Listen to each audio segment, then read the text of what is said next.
The winter here in coastal Alabama may not always be warm enough for a swim, but it's nearly impossible to resist taking your shoes off and getting your feet wet. The Secour National Wildlife Refuge beach areas and trails attract visitors even in the winter months.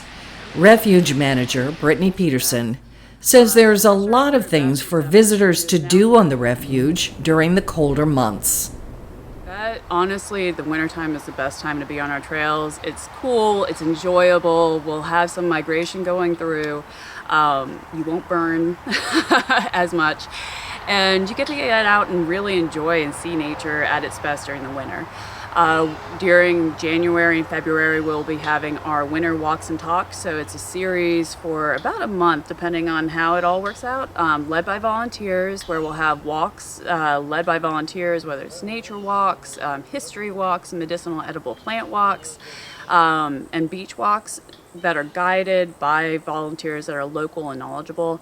Well, we also have volunteers who lead talks, which are anything from sharks to the history of Little Lagoon to anything in between.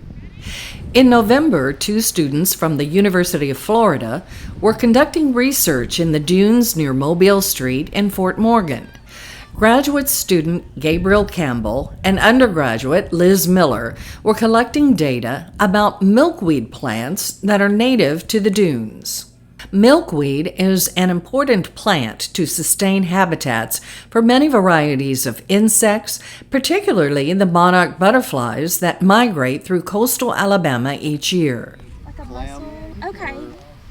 In October, 2 postgraduate students interned at the Wildlife Refuge and worked not only with the refuge staff, but alongside volunteers who led educational programs for visitors.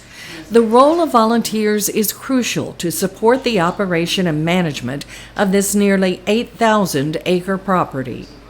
I could not say enough about our volunteers. Our volunteers are critical to the running of this refuge.